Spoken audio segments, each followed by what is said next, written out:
بسم اللہ الرحمن الرحیم۔ ناظرین، آج ہم آپ کو بتائیں گے بالوں کے گرنے کا علاج۔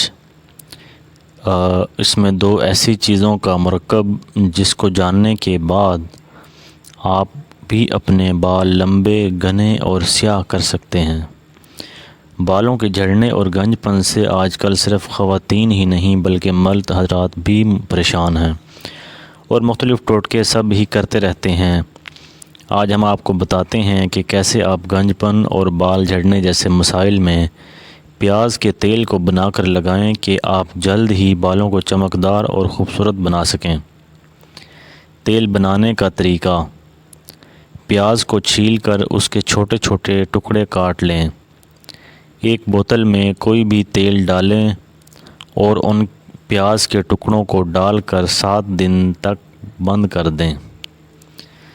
تیل لگانے کے 3 آسان طریقے۔ نمبر 1، بوتل کو استعمال سے پہلے اچھی طرح ہلائیں۔ سر میں جڑوں میں اچھی طرح مالش کر لیں اور 2 گھنٹے بعد کسی اچھے شیمپو سے سر دھو لیں۔ نمبر 2، ہفتے میں 1 بار اسی تیل میں دہی ڈال کر مکس کریں اور بالوں کی جڑوں میں لگا کر چھوڑ دیں اور بعد میں شیمپو سے سر دھو لیں۔ ٹرک نمبر 3، اس تیل کو کانوں کے پیچھے والے بالوں کی جڑوں میں بھی لگائیں اور پھر بال دھو لیں۔ یہ تیل ان 3 طریقوں سے استعمال کرنے پر آپ کے بالوں کو نہ صرف بڑھائے گا بلکہ گنج پن کی شکایت بھی دور کرنے میں مددگار ثابت ہوگا۔ ناظرین، یہ تھی ہماری آج کی ویڈیو۔ اگر آپ کو ویڈیو اچھی لگی ہو تو ہمارے چینل کو سبسکرائب کر دیں۔ شکریہ۔